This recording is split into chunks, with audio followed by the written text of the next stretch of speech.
And good evening, everybody. Welcome. You are listening to the Phantom Network and Beyond the Medium. All right. So today we're going to start off our show talking about miracles. I get calls and emails every day with people telling me that they've had something special happen in their lives. And actually, coming over to the studio, I was talking to our guest, Robert Veach, who's well, I would rate him to be one of the quirky geniuses of the paranormal. Robert is a scientist and an electronics expert who has made it his avocation right now to develop new methods so that we can communicate with beings on the other side.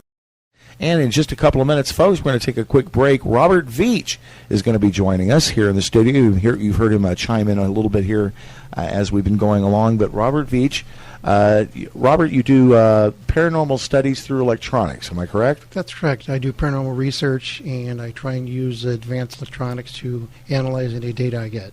All right, fantastic, folks. It's going to be really fascinating. You're going to love it. I was just going to ask you to introduce Robert. We've been playing around with Robert for a while, but right. Robert actually has a bio. Well, he does. Robert Veach. Take it away. Hello. Oh, okay, you want me to do it? Okay, yeah. No problem. Because you have such a good voice.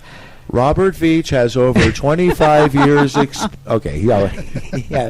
He has over 25 years' experience as an electrical and mechanical engineer, and has a passion for ghost hunting, animatronics, and video production. His Jefferson Graveyard Show has been covered on NBC, CBS, ABC, and WGN News, as well as various Chicago newspapers.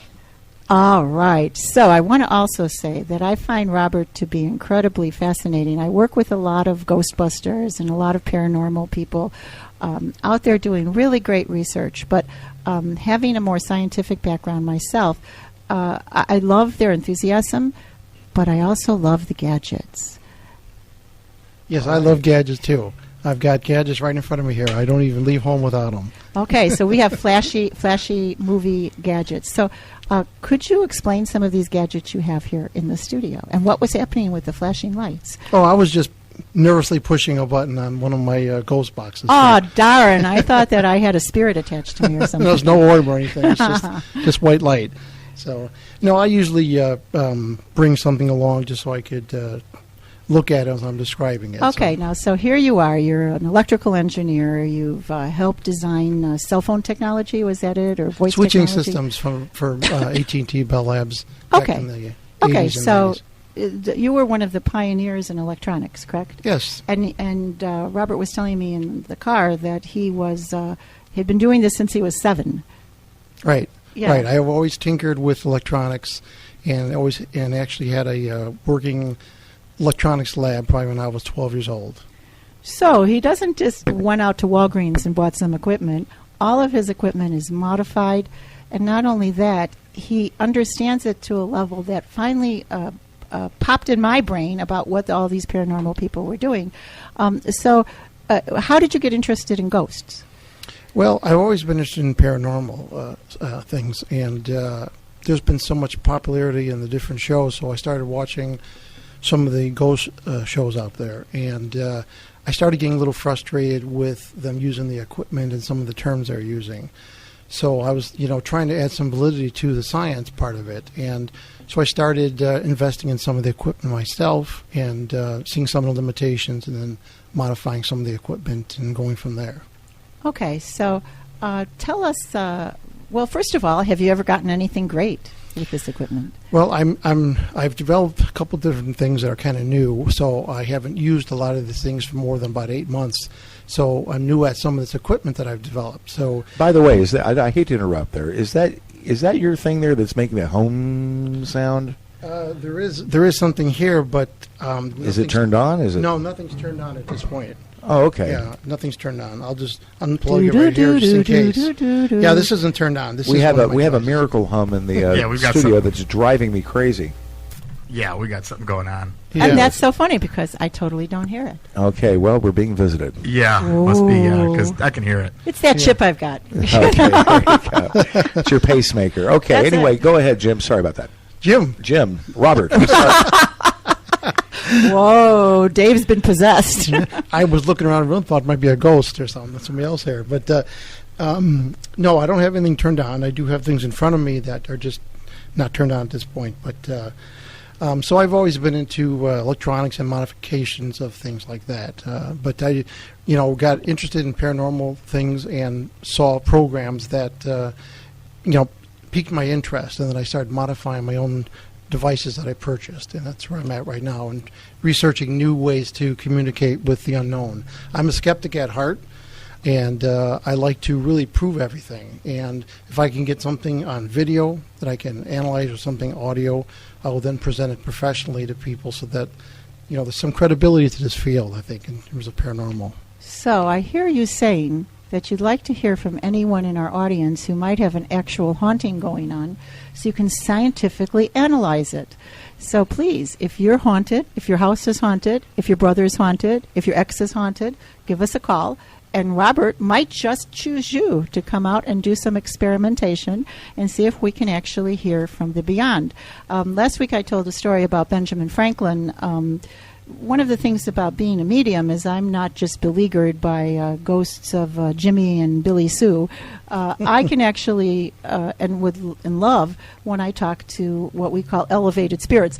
Maybe in Ben's case, not necessarily that elevated, but at least interesting, interesting spirits. And so Ben Franklin is one of the few spirits that I can talk to that I can actually catch a glimpse of. I'm not always a seeing medium. As a matter of fact, I don't really, I prefer not to see because it disconcerts me. Right. But the first time I saw Ben Franklin, there he was, just like you see him on our money, very clearly, stark naked. And I was like, Ben Franklin, you're stark naked and you're in my living room. What are you doing? So Robert is such a wonderful researcher. He heard me tell the story.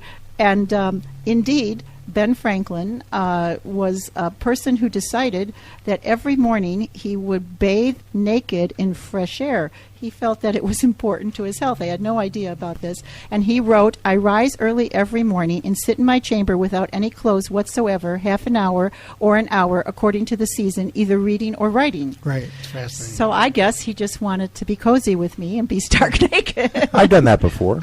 Really? Sit stark naked, reading and writing? Well, not reading and writing, but plenty of Grey Goose. I mean, So, in any case, one of the things that I found fascinating about Robert's work is not just catching the random EVP, although right now we're really excited to get a random EVP. Right, Or right. that's what is an EVP? Electronic voice phenomenon. Okay. Now, why would we need to use electronic devices to hear spirits? The fact of the matter is that spirits don't have voice boxes. They don't really have specific language, for that matter. They communicate through electrical phenomena. Just like you might communicate to your children by giving them the look. Right. The look isn't something your kids actually have to see. Right. They can actually feel that energy pulsing from your body, and they'll stop dead in their tracks. That's why your mother could give you the look, and it could go around the corner, and you'd know you were getting the look from your mom, even though you didn't have eyes on her. Right. It's because we're basically energy. Even communication is 97% non-vocal. So these spirits are on the other side, although you can hear Grandma quite clearly talk to you after she's passed. That's a phenomena that's called, you're receiving things telepathically from Grandma. And when Grandma first goes, she can send a very clear message because she's still more material than non-material. And so you can feel her presence. That feeling then can be interpreted as words. Mm-hmm. And so you can say, what would you say? Grandma came and I felt a kaleidoscopic energy that swirled around me and I felt good. You don't say that. You say, Grandma came and said she loved me. That's how you'd actually talk about it. However, with Robert, if Grandma has been on the other side for a while, she can learn to communicate, just like a child can learn to communicate who's deaf. Right. So we are a hearing, sound-filled world, but the deaf have an amazing language. So if any of you out there use the sign language to speak or deaf communication, you'll know that the deaf language is actually much richer, much better, much more expressive than spoken word. Right. And so the same thing happens with the spirits. So after a spirit's been on the other side for a while, they learn to manipulate the energy, and they learn to manipulate different kinds of electronic frequencies that we have here, and to have those electronic frequencies actually make sense to us in some way. It's vice versa, too. I had actually never thought about it so much, but when I talk to spirits, I do so more telepathically than I do with my voice, even though I might be saying something like, who are you, or why are you here, or can you roll this ball? I'm also asking that question in my mind with a streaming picture. Right. And so when Robert does this, what he's trying to do is he's trying to quantify that streaming picture that's coming from the spirits, so we'll actually be able to, in real time, get some kind of response, which is very exciting. Right. And it's more exciting to me than just proving that life exists on the other side, because, my God, what if we could actually communicate with the likes of Einstein? What if we could talk to Oppenheimer? What if we could talk to the guy down the block who has the money buried in his basement? Right. What if we could get some real-time information from spirits on the other side? It would revolutionize things. So tell us a little bit about how that works so that we here can understand. Well, there's a lot of research on how entities might communicate to things like EVP recorders. And there's a lot of research done in the 50s where they were getting voices on studio equipment that they couldn't explain. And there were some tests done where they even removed microphones from studios and still got EVPs coming in. So no one really knows what they really are, but we do know that if you take a digital recorder or even an analog recorder and you record and you ask certain questions, you sometimes get a response to those questions. And I myself have had this happen several times. I had it happen at the Angel Center in Oswego, where Amy's office was. And it's really unique because you hear a little faint sound, and you look on a computer and you analyze it, and you see that sound is kind of bypassing the microphones. It's not even used. It's not stereo. It's not surround sound. And it's usually something in response to a question.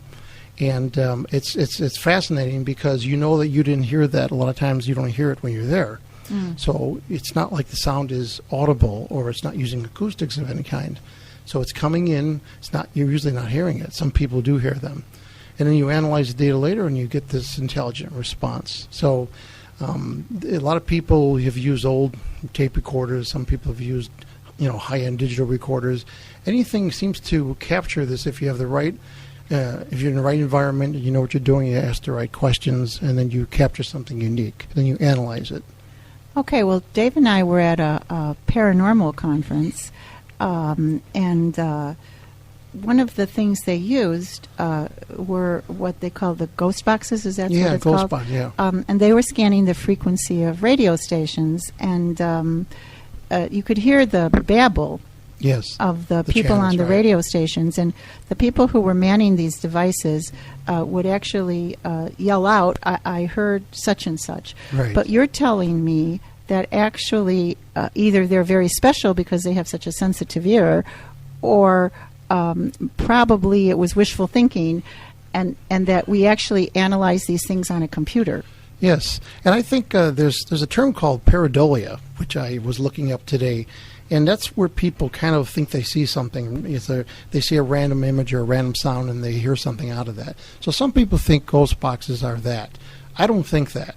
I think that if you set up a ghost box properly so that it's working properly and you get a response and you really analyze it, you could really show that it's something valid, which I've done in some of my videos in the Angel Center. Yeah, and unfortunately at that thing that we were at that paranormal conference, I mean, they had two of them going at the same time. We were at this huge, big square table. And what would you say, Amy, about 40 people? Oh, yeah, even more maybe. About 40 people sitting around this table. Darkened room, and this person, who we don't really need to bring up his name, but he was fairly renowned in the field. And what happened is they turned both of these things on at the same time, and it just sounds like somebody going up and down the dial of a radio. Yeah. And they're like, yeah. Oh, I heard that. I heard, the demon said he's going to come and get you, or something like that. It'd be ridiculous. And we're like, huh? What? I'm not hearing anything. Right. But this guy had a lot of his followers around to give him absolution, I suppose. Right. And it was just basically all they did. It was smoke and mirrors. Yeah. Because they put up a big sense of chaos, a big distraction, and it was noisy and loud, and I'm glad I didn't pay money for it. Right. Honestly. Well, now back off, both of you. The people who do this, I think, do it with a good heart, but it's very difficult to do something real time in front of a bunch of people when they have an expectation. That sets up a mental trick, so to speak, where the person who's performing, quote unquote, wants to play to the audience. Right. And the more you play to the audience, then it takes on a life of its own. So I think these researchers were good researchers. I think they were just in a bad situation in doing this kind of seance. And 99% of all seances take that track, where they get really out of control and everybody gets really hysterical, and oddly it's kind of entertaining in its own way. We all get to talk about it and make comments and etc. So it is entertaining, and for those people, there was actually a gentleman there who did get scratched by something which they thought was demonic energy. And can demons or spirits scratch you? Yeah, they have enough physical ability to do something like that. They can do that. But is it likely that it actually happened? I don't know. It would have to have more rigorous science behind it. Having a ghost box going, even just one going, and having a channel scan going on, it's almost impossible for most people to hear a voice clearly. And then having two, it makes it impossible. And when you have more than one, it's called audio matrixing in the field, and that's when you have more than one, typically three even. But to analyze that real time is kind of meaningless. And that's something that I see on these shows that's kind of funny.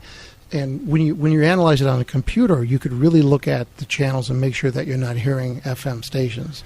So. Well, Dave was telling a story, if you would care to tell it, Dave, about radio Ouija. Oh, well, yeah, we would, and it was nothing. This is kind of comparison to this. When we were kids, you'd ask the spirits a question and stuff, and then you'd just basically twist the dial until you got the answer I guess you were wanting. Right. Well, and it's the same like, do you push the Ouija board? That's a very interesting thing because you have an ideomotor response that's going to cause you to push the Ouija planchette. But anyway, what you've got going on, Robert, is it's more scientific. So what you're talking about real time is you go through the paces through this, and then you're not going to know the results for quite a while until you've analyzed them. Exactly, unless it's really blatantly obvious. Well, how do you do that? Have you had any obvious ones? Yes, we've had a couple, and like I point out at I was going to say the Amy Center, at the Angel, the Amy Center, the Angel Center. There was, I was in the basement there, and I was getting no FM stations whatsoever, which is a ghost box dream. Because and by the way, a little back history. That basement, the basement is I'm thinking I want to say 1840. Yeah, is when that building was originally and it's built. solid. It's dug into the rock. Yes, it's very deep and it's real thick stones, and so I wasn't getting any radio stations at all, and so I was happy that I wasn't. So I did get a direct response to a question asking if there's any entities in this basement, and I got the word hello, and on my video I really analyze and show that cannot be a radio station because the odds of getting those 4 syllables together at one time is like 1 in a million. It's insane. So that was a direct response. Most of the responses you're not going to be able to hear directly. You have to analyze it with Adobe Audition, something like that, an audio program. And then you can look at the bits coming in and make sure that you're getting valid information. And most Ghostbusters that I know, that it's arduous to do that analysis. Yes. Hours and hours of listening to nothing. Right. Just listening to the video I did for you recently of your... what's it called again? The mediumship, right. Yes. That was probably 8 hours looking at videos, making sure I didn't hear any EVPs or anything. So it's a lot of time consuming with headphones on, and then if I hear something unusual, I usually analyze it with the software to make sure it's valid. All right. Well, hey, Robert, if I wanted to get up and see some of your work, where would I go? Well, you can go to my YouTube channel, which is VParanormal1. You could also go to VParanormal1.com, and you can see more information about what I do there. All right, or you can go to YouTube and just look up Robert Veach. Right, you'll get bunch of robotic ghouls if you do that, which is okay, because I have got that separate business hobby my wife calls it, where I've got these robots that come to life every Halloween. So you can see that there too. All right. But anyway, what I was going to ask is, we've talked about the voice boxes and stuff like that. There. So we're here with Robert Veach, yes, in case you're just tuning Robert in. Veach. And Robert Veach, of course, does paranormal investigating through electronic devices, you might say, through frequency. And so voice box, everybody's using them. Tell us about them. Well, let me give out two plugs here. The guy who invented it, his name was Frank Sumption in 2002. And he actually invented it because he wanted to communicate to extraterrestrials. Most people don't know that. It's kind of fascinating. And then it was out in the field. He had like 39 prototypes, and people started getting sounds in them of voices. And that's how it all started. So his early one was an old FM radio that he modified. And what we have today is very similar, but now we have a digital version of it. And the gentleman that designed a really good unit, I think, is Gary Gelka from ITC Research. And that's the one I use. And I think the thing that separates this one from the early ones is that it's a digital scanning right now. So you have a choice of how fast you can change the FM channels or the AM channels. Okay. And the early ones, you didn't have a choice. The early ones would really change the channel based on something called white noise. And so like when you turn the radio in your car. right, you tune the radio in your car. It's very similar, and it's digital. You notice it doesn't go to approximately 102.5. It goes to 102.5. Zoom. Right. So the new ghost boxes today, they are digital, and you have a choice of how much time you spend on every one of those FM channels. Okay. Didn't you have a question there? I did have a question. Yes. Okay. We had a medium. It was about a month ago, and she brought in an investigator. Right. She had a voice box, and she went outside to one of our other rooms, and she was using it. All right? And she said that she could speak to the devil, and that this person was really angry. And I asked her about this this. He was a medium. He's like a feeler. And I asked her. I gave him the name. Gave her the name, and she came back that he's the devil. You know, and all this negative stuff, and I just don't buy into it. I mean, it's basically a box that you scan frequencies. Okay, Right. how are you able to pick up any type of paranormal activity or anybody from the beyond? How's the frequency able to pick up anything like that? Well, that's a good question, and that's one of the questions that I had when I looked at these ghost boxes or Frank boxes. And a regular FM radio is just that. It picks up FM transmissions. It picks up music and voice. If we weren't on the internet, we would be transmitting on some FM channel, let's say. So most FM transmitters stay on one frequency, and you pick the frequency. The ghost box works by going from one frequency to another quite rapidly. And the theory is that an entity, if it can harness enough energy, it could produce a wave of energy that could be decoded by the decoder portion of the radio. Now, most people don't understand how a radio works, but I understand how a radio works quite well. And if you look at the internals of a radio, you can understand that you can modulate a radio quite easily. You can modulate it with energy. And most people don't realize that entities can manipulate charge, and they can create magnetic fields even when they move that charge. So it's not a really big step forward to think that an entity can manipulate something like this. And there's a learning process, too, that goes on with this. Entities can learn how to manipulate possible information that could go into a ghost box. Okay. We were talking about, now imagine you're on the other side. Suddenly, you've become 100% energy. You don't have very much mass at all, and yet you have a burning desire to communicate backwards. It's as if you were suddenly in exile, right? So you learn after a while to begin to communicate. I once watched a prison movie where the prisoners began tapping out codes on the bars in order to communicate with each other. I also read a very interesting story where they had a number of deaf children from different countries, and they brought them together at a school. Something happened at the school, and for 2 weeks they were fed and taken care of, but there was no teaching, no learning happening. And within those 2 weeks, those children from multiple countries developed a language. Right. And the language was very rich and very authentic and covered all the needs of those children. Wow. Okay, so they did it by just moving their hands and jumping up and down and facial expressions. And it's actually an international deaf language that they use now that was developed by these children. It's the same with the spirits. They want to develop a language, and since their energy, and now hear me about energy, it doesn't mean doing jumping jacks. It means that they're actually electrical frequencies. That's what energy means. So there's a lot of people out there now, the heart math people out in California, that are doing a lot of research in manipulation of energy. Okay, so these spirits manipulate the frequencies of this radio, and we scan because we want to catch them across frequencies, because they won't necessarily be on one frequency, correct? So when you've gotten good EVPs, all right, they don't come. The whole word doesn't come on one frequency. That's correct. And we don't want it to come on one frequency, but typically it comes on multiple frequencies. And if you can be in an environment that there is no FM channels coming in, it's even better. Let's say somebody in Chicago is using a ghost box. They're going to have a really hard time as opposed to somebody in Yorkville or Sandwich or somewhere further west, because there's less stations, less noise. But you're right.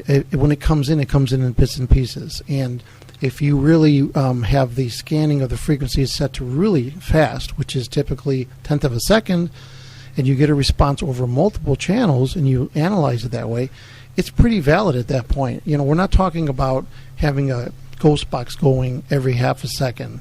You know, I can simulate that right here with what's in my hand, and we can all hear an FM station for a half a second and say whatever we want about it. I'm not interested in doing that. I'm interested in breaking it up into 1/10 of a second increments and looking on a computer and looking at the summation of the words, because that's what impresses me, not really slow half a second scans of an FM radio station, because it's very easy for anybody to pick up half-second words and syllables that can be put together, can mean anything. But it's very difficult to do it for 1/10 of a second. Okay. So, John, you had another question about ghost boxes, and I'll answer your medium question in a minute. I want to know if anybody's been able to pick up Elvis. Well, I don't know about that. Well, no, you know, yeah, there you go. Well, you know what? Actually, the person who had the box let me listen to it, and I couldn't tell anything. She could say that they were completing sentences. It just sounded like gibberish, like, you know. It just sounded like gibberish. So that's what happened at that conference. Yeah, and I bet you anybody, if I was there and I looked at the settings, it was probably at half a second, which is meaningless. So I don't care if Elvis Presley comes through and says, "Hello, Robert." Doesn't matter to me. It has to be really a fast channel change, and you really have to analyze it on a computer to see what the syllables are. Real time is not worth it. Now, when something comes through, are they able to? You can tell like the voice, or is it choppy? Well, you know, as the way energies work, from what I understand, what I've experienced, and Amy knows about this, is that I don't think they come through that clearly. And part of the reason is that it's a wave of energy. And, you know, most people know that if you take a balloon or a piece of plastic and you rub it together, you're going to get what's called an electrostatic charge, an E field. I've got an E field detector right here in my hand. Now, that charge can do nothing to my radio. But if I take that same charge and I move it 10 feet or 5 feet in the room, I'm going to create a current in the air. That current will trip a radio, AM and FM, especially AM. They can learn to manipulate that charge over time. I've got a sheet in front of me with equations that I won't go into, which are insane because they talk about magnetic fields and how to calculate the current and voltage.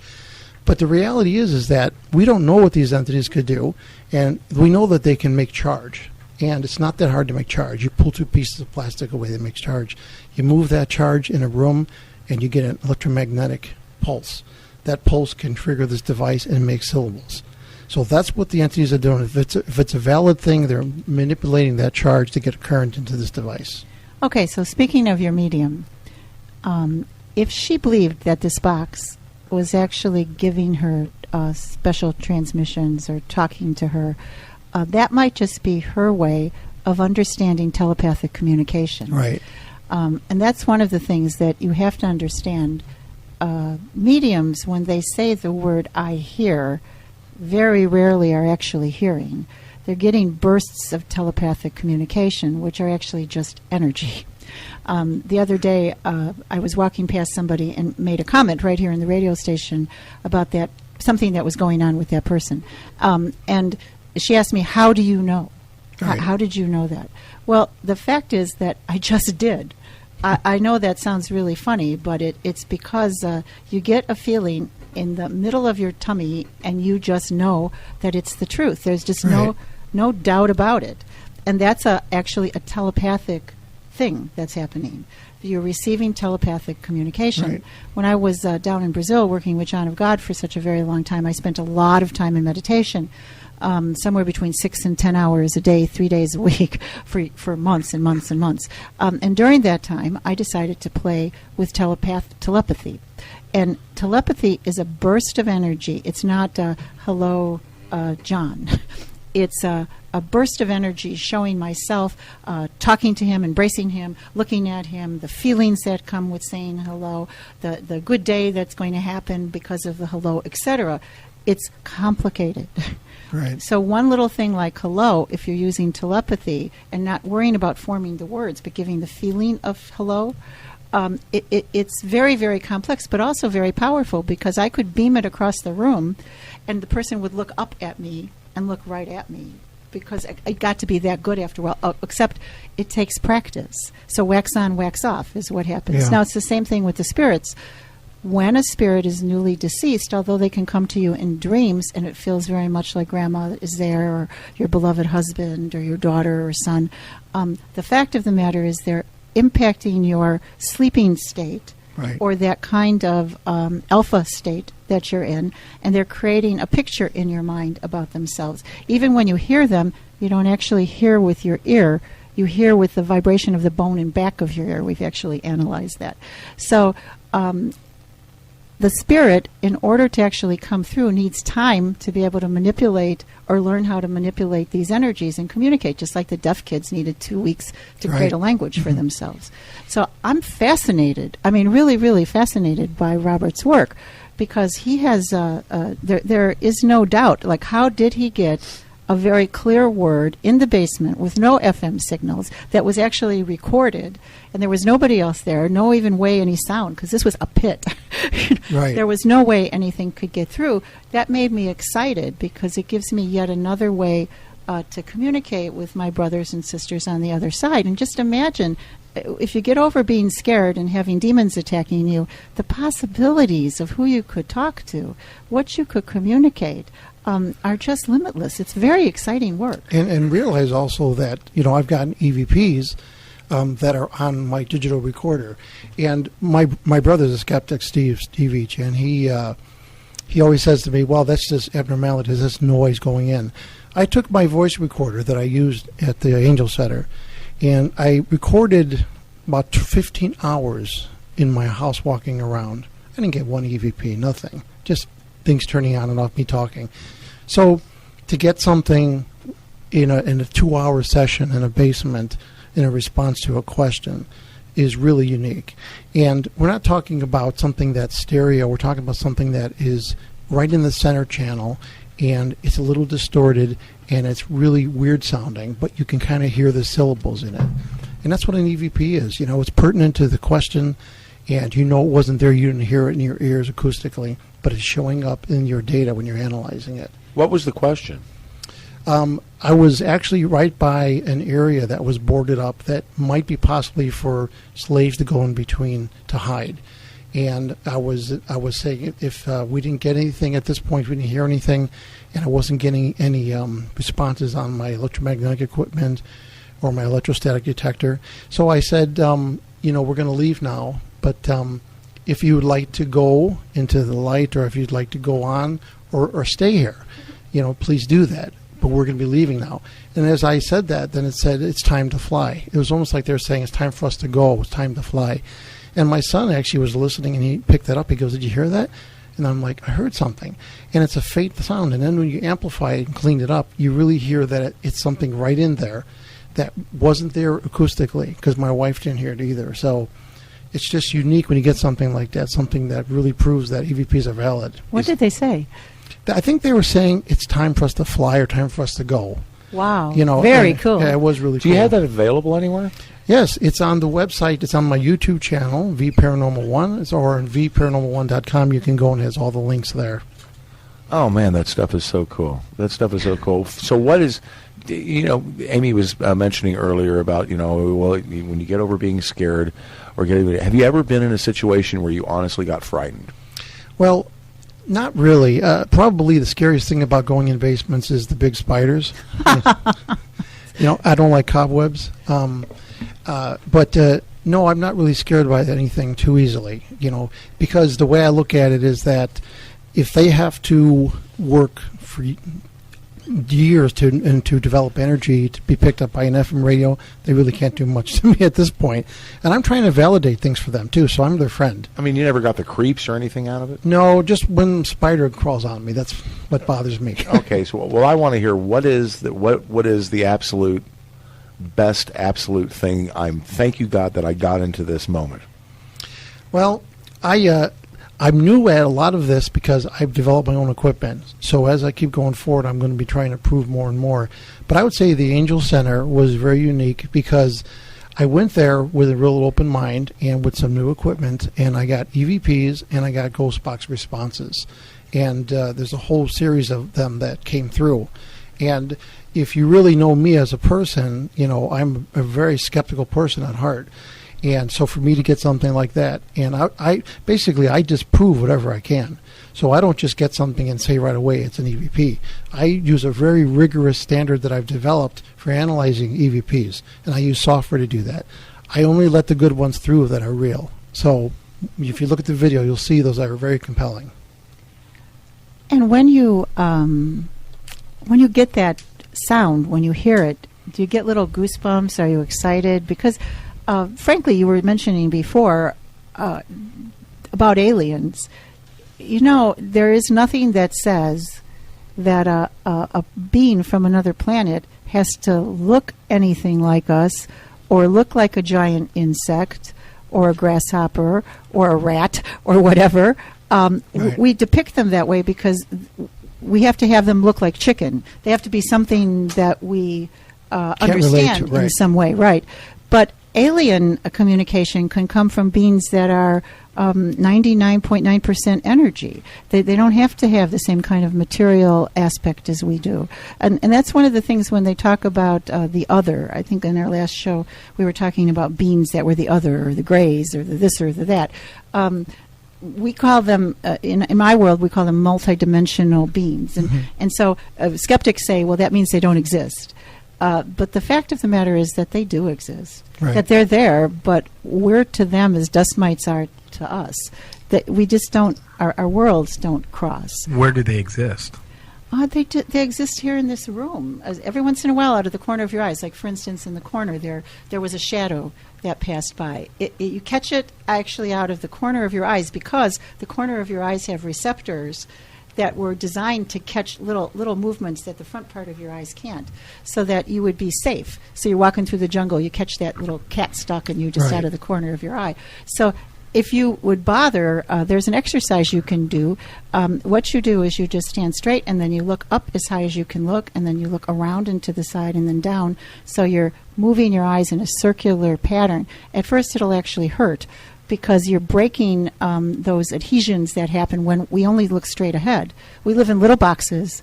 We leave our little box to a smaller box. We get in a teeny box, and we push the button, and we go out the garage door. We don't look around. Right. We don't see things. So I learned this, and there's something you can type it into the internet. It's called the Tibetan Eye Chart, and it's actually tracing a snowflake. So then you begin to catch these little things, and then you go crazy because you'll get all worried. You get dizzy and fall down? Well, you see them, and you go like, get away from the TV, for God's sakes. I want to watch the show. I mean, life goes on. And that's one of the things about being a medium is you really do have to not get caught up in being a medium. It's part of existence, but it's just one part. So when you have, back all the way to your medium question, to give that lady the benefit of the doubt, as a medium, you attract more of this electronic energy. It would be interesting to measure the actual electronic frequencies of people who claim to be mediums, because I bet you could actually see that there is a different vibration for them. And some of them come from head injuries. As a matter of fact, I'm going to segue a little bit. Janet Batchelor Coons sent an email, and she said, "This is important. My son Mike keeps having deja vu moments. It's really scaring him, and he thinks he will have a seizure when that happens. Can you tell me what's happening?" It sounds to me as if he's got a brain tumor. This is, like going off on a limb, but I'm saying the kid needs a CAT scan because Right. at his, I don't know what his age is exactly, but if he's between, say, 14 and 21, there are certain things that can happen hormonally that can trigger small growth. I'm not talking cancer or anything deadly, but I am talking something that's causing triggering to happen. And these deja vu moments are a type of a seizure thing. One of the things you can ask him is, does he smell anything? Because when we're actually having a brain or anomaly, not just a mediumistic experience, you'll often get scents. Okay, and so most common is burning toast or cyanide, which is kind of like burning almonds. They'll smell that. And there'll be a tell before it happens. So again, there'll be maybe 2 or 3 seconds before he has one of these deja vu moments when he's going to get a tell that it's going to happen. And what it is actually is it's just electronic. It's just his brain firing off in a different way, and then his consciousness picks it up in conjunction with his subconscious and gives him that feeling of a deja vu moment. It doesn't mean that everybody who has deja vu moments needs to go to their neurologist, but every once in a while, when somebody's getting cascading experiences like that, you should have it checked out. So that said, once we're smart and we have the kid checked out, then he can be opening up to some kind of mediumistic experiences. That is possible, but first you have to move in the realm of good sense. Right. And you have to make sure that everything's physically good. And then once that's physically good, there are techniques like focus techniques and stuff that stop you from going crazy. When you are a person like the medium that John talked about, who does get some of these things happening, it's very easy to go back into your own darkness inside of yourself, depending on your religious upbringing or what you believe, and people pay attention to you, and it gets really exciting, and you can misinterpret what's happening. Also, you can draw to you spirits that aren't of the highest order. I mean, like maybe Elvis is having a problem and likes to scare people. That's possible, Right. Spirits have the same kind of personalities as we do. Hey, what can I tell you? It's been 30 years since I've had a fried banana sandwich. Whoa, did you hear that? Did you think that analyze was that, Robert? What was that? What was that? Is Elvis dead? That's the question. So we're going to come back in just a moment, and we're going to talk about a couple of the other devices. If you have any questions about it, if you have any requests for readings, please give us a call, and we'll be back in just a minute. Okay, so we've been talking about the ghost boxes, but Robert has a whole bunch of other stuff that he has here that he can measure the energy in a room and get some responses. There's some complicated laser thingies. So take it away, Robert. Tell us, if you're a good Ghostbuster, what do you absolutely need? I should play the Ghostbusters theme. Yeah, that would be There so you good. go. Okay, go ahead. Well, you need a good EVP recorder or digital recorder, one thing. You need a good ghost box, which is the PSP7. A lot of people hack FM radios, and they use those as ghost boxes. You can buy a Radio Shack radio and modify it. I wouldn't recommend doing that. It used to be worth doing that, but now this ghost box is like $80. So, and this is really advanced because it scans really fast, and the hacked radios don't do that. So, but another thing I wanted to talk quickly about is I have a device I developed called the Paratalk, and I have it in front of me right now. In fact, we were getting some noise in the studio, and we thought it might have been that, but I checked that I didn't even plug it in. But you never know, we get noise. I don't know. I have a theory that if entities communicate on these FM bands by moving their charge and learning how to communicate, then why are we trying to talk to them with words and verbal sounds and acoustics? So I developed a way. I use a microphone and I amplify it, and I send out a signal of my voice over the FM band, scanning really fast. So I don't know what channel they're on, but I'm going to go on all the channels I can. And that's what I use when I ask the question at the Angel Center. I use this device. You don't see it in the video, but the way I look at it is, they're hearing gibberish maybe when we talk. Maybe they'd rather hear us talk with a balloon generating static. I don't know. But when I talk into this device, it's generating a balloon static in electromagnetic field. So it's like my own little FM transmitter, but the only difference is I'm not on one channel. Like you tuned in right now to this channel on a certain website. It's like being on 150 to 200 internet channels at once. So if anything is out there listening and they've learned how to listen to moving charge, then I can do it with this Paratalk device. So that's one thing I have in front of me. Not powered right now because I don't want to generate any noise in the studio. So, well, I got a question now, because basically what you're talking about is the same device as a ghost box. Okay, so they're one of the same, basically, right? Well, a ghost box is what I have in my hand here right now, and that's what's called the Frank box initially. Yeah, the ghost box is the thing that listens. What I'm talking about. You're talking to them. I'm talking to them. Okay. This. In fact, there's a button over here. It says talk or listen. It says normal or scan. So when I scan, I talk into the microphone just like we're talking right now. And instead of this going into your computer, it's going in the air. And it's going into multiple frequencies. Because I don't know where they're at, if they're even out there. So this is just another way to communicate to them. If it even works, I don't know. But I do know I've gotten responses with this. Well, don't you think that if, when we talk to the spirits, like when a medium talks to spirit, don't you think they're communicating in like regular non-frequency type, maybe frequency, I don't know, but somehow they're communicating to the outside world without a device like that? I don't think so. No? I really feel that when Amy is channeling, she's not using acoustics or her voice box beyond what we hear. I think that there's waves of energy. I think that she's using something different that she's developed, and that's what's unique. Because if that was the case, we could all easily talk to entities that exist. Yeah. I think it's something unique, and I think that we don't know what it is. So my outlook on all of this is I don't know anything what's really happening, but I'm going to try and capture the information and then analyze it and present it. Because we really don't know. If somebody's watching a TV in their static and they see their dead relative in there, how do I know that that's not something that came through? I don't. But I want to try and validate some of these things with this newer technology. And maybe it's totally wrong. Maybe they don't communicate using this method. Maybe they do. But it's a start.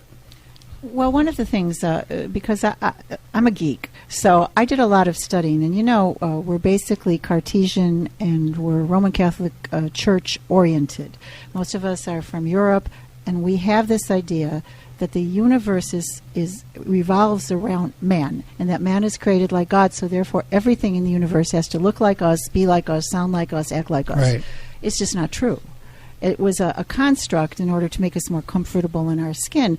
And when you begin thinking outside the box, no pun intended, outside the box like Robert's thinking, then the true doors of communication to multidimensional beings, be they spirits or be they aliens or be they dust mites, whatever, we're really opening up the doorway. And I think it's really necessary for us to do this at this time, because I'm telling you, and you heard it here from Beyond the Medium, we are not alone in the world, and in the year 2012, we're going to know it. They're going to open up that doorway for us to communicate. One of the reasons they haven't is because it's very difficult to understand what these beings from other dimensions, other planets, look like, act like, what are their thoughts. Do they eat? Do they care like us? Do they eat energy? We only look at it from our point of view. Carbon based. Yeah. Right. What are they? Or are they silica based? There's some evidence that right now on this earth there's silica based beings that actually grow. There's little mounds of things that grow on the sand into shapes, and they have no idea how that happens. That's a silica based event. But we're worried about our own little lives. And Right. we have a very small amount of time we start thinking about the wonders of the universe. And we have to change that. We have to focus out so that we're able to make friends with these beings. Right. So that we're able to actually have these communications. But he has one last thing that I would like him to talk about that I was really fascinated with, and it was a diffuse laser.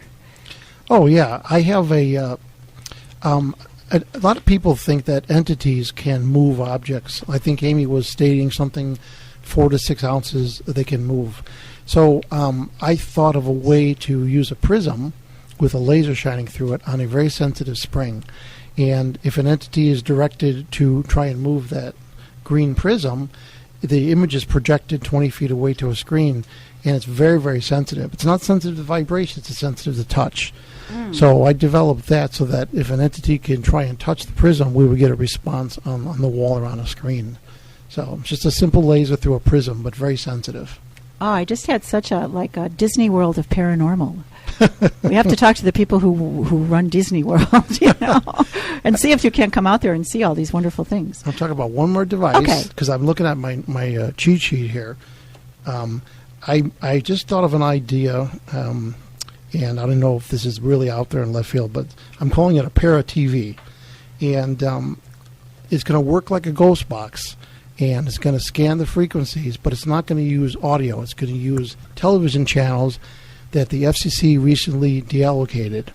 And I'm going to be trying channels 52 to 69, which in technical terms is 631 megahertz through 806 megahertz. And I tried it today, and the only problem is I have to use an old TV set with tubes because all the new ones are all digital. And it generates EMF. So right now I'm trying to reduce the EMF using aluminized tape and grounding techniques. But I hope to try this in the next week at Amy's office. I'm so excited. You know what? It's already been done. Poltergeist. Watch the movie. Yeah. Yeah, that's true. They're here. But they didn't change channels though. See, that's true. You're going to be changing channels. I'm going to be scanning. What if you see something come right through that screen? You're going to run like yeah. You better wear some Depends. I got a pair of those ready because I probably will. And in parallel to that, I'm going to have the ghost box going. So I'm just trying to get any kind of response. I don't think you'll ever get an image. Yeah. Because you could. We're debating about whether a ghost can make audio. Yeah. And try and ask a ghost to make an image, and it's quite complex to do. So, wow. But I'm really looking, trying it to see if I get any kind of response, whether it's just a flick on the screen, something in conjunction with the ghost box. Okay, so if you were going to wrap up this experimentation, and you were going to tell us what would be your perfect event. So Robert is coming to my store, and I'm going to channel 11 o'clock Sunday night. Don't come, because we want to have as much quiet as we can possibly have. I won't be there. Aw. Anyway, it's just going to be Robert and his assistant and myself and maybe 1 or 2 other people. And I'm going to incorporate spirits, call the spirits around me, and see if we can't get them to cooperate with giving some signs. It's unusual here in the United States to do this, but it is not so unusual in Brazil. In Brazil, this idea of experimenting with the medium and getting actual evidence is much more prevalent. Okay, I didn't know that. And they also use, and I'll talk to you about it a little bit later, but one of the things they often use is mirrors. Reflective surfaces, and it was odd because in the location upstairs where Robert got his second EVP, there was a large mirror, right? A reflective surface. Apparently, spirits can use that reflective surface to amplify their energy. And so one of the things I'd like to do is bring in a number of mirrors and see if the mirrors can get us a little bit stronger response. And so you have to tune back in next Wednesday because we'll have some information for you. Maybe not everything because it takes Robert a long time to analyze, but we'll at least be able to tell you yes, no, maybe so. Right. And everything is going to be filmed, right? Yes, videotaped, correct. Yes. And I'm losing weight. Very good. Nothing like looking at yourself 3D, Yeah, and I'm gaining weight to compensate. Okay, good. You can take my weight. Because I have a theory that the Earth's rotation has to stay the same. So when somebody gains, somebody has to lose. I think that's true. Here, Dave, here's all my weight. Okay, and I'm not going to comment. Anyway. Well, thank you so much for being with us, No problem. Robert. And would Great. you please stick around for our meditation? And I want to tell a story about this meditation. Oh, and if any of you would like to experience live mediumship once a month, and it's the first Friday of the month, at the Angel Center, Intuition Unlimited. I do mediumship. We talk to the spirits. I actually pull them into my body, and you'll get to hear their stories and hear their cadence and how they talk. One of the things we were hoping in Robert's video that we could actually get my face changing, but what was even more amazing to me was the fact that the diction and the way they spoke and and their hesitancy as they came through. It was just, I usually hate to watch myself, but this particular video, and if you want to catch it, you can go to my Facebook page, Amy Biank on Facebook, AMYBIANK on Facebook, and just click and you'll be taken to Robert's YouTube site and you'll see the video. It's quite entertaining. And Robert, where do people get 3D glasses if they don't happen to have them? Actually, the glasses, are available for free at a website called rainbowsymphony.com.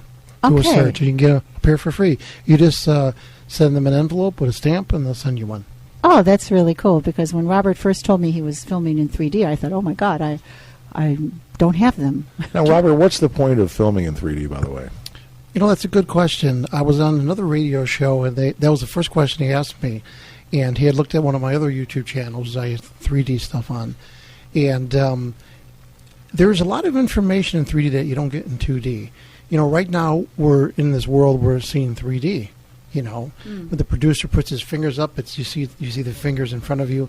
But when you're recording, especially infrared, night vision, you get 2 dimensions only. So by putting 2 cameras, if I get something unique, if I get an orb, I can see if there's dimension to it. So if something, dramatic happens to somebody's face or something, an entity goes in front of them, there's positional information. And let me give you an example of how important that is. I was just going through the video that I did for Amy, and somebody showed up late accidentally, and they came in, and they poked their head into the room where Amy was channeling.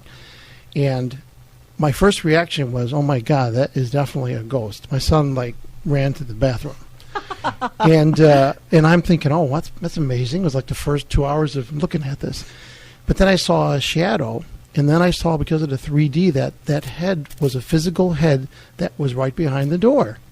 So I know who that person was. So I realized it wasn't a ghost at that point. So 3D is great for that, because if you look at the 2D, I'd be on TV right now somewhere. I see. Because you would have actually believed. You would believe it. You'd say, Amy, my God, Amy, you just channeled this person from the 1700s, and they poked in, and they got nervous. Oh, Robert, why did you have to ruin it? Isn't it more expensive to film in 3D? Yes. Not only double the cost, but it's 4 times the editing effort. Oh, yeah, I'm sure. Oh, my God. My wife thinks I'm nuts because the time I spend editing. Well, it's going to come. Paranormal 4 in 3D. Ooh, that'd be so Paranormal good. Activity 4 in 3D. Yeah, that'd be good. It's coming. They should contact me. Well, none of those movies really were good. No. Paranormal Activities, no. Dave just made me order it on my Netflix queue. Hey, Darn. I'm sorry. Well, let's put it this way. They see dead people. Yeah, well, what else is new? It looked to me like they were being thrown about the room by dead people. Yeah, that too, yeah. Looked kind of cool. Looked rather neat. I like Predator. That's a lot more fun. Oh, okay. I like Predator, too. Yeah. But anyway, I got to tell you, though, we saw I saw the film of the Sweat Lodge, and you were basically showing what an amazing device your night vision camera is. It's not that blurry, green, cruddy-looking thing. It was crystal clear. What an amazing device you got there. Yeah, it's not a very expensive camera. It's just I modify an inexpensive camera the right way. But yeah, it is pretty clear. It's in HD. It's in 720p. It's called, and it's just great to be able to see 3 dimensions, especially in night vision. Robert, can anybody ever hire you for this type of work to do for them? Sure. I mean, I do investigations, anything like that, for free because I'm so interested in it. But does somebody want to hire me for something other than surveillance or something? They could. Well, I don't know about surveillance. Unless I'll tell you what, if somebody Catch has the wife doing it with a ghost. Whoa. There you go. That's that ghost sex thing you did That's last right. week. Right. Now that'd be good in 3D. Right? Yeah, absolutely. Yeah. That would be Uber. Anyway. All righty. Well, Robert Veach, fascinating stuff. Why don't you give the folks out there one more time how they can contact you and see your stuff online? You can go to the YouTube channel, VParanormal1, or you can go to VParanormal1.com. And you have a website, too? Yes, VParanormal1.com has all the links to the videos. Oh, okay. I see what you're saying. Okay. I didn't quite get it there. Sorry about that. It's okay. All righty. Thank you very much, Robert. We appreciate it. Robert Veach, fascinating guest here on this week's edition of Beyond the Medium.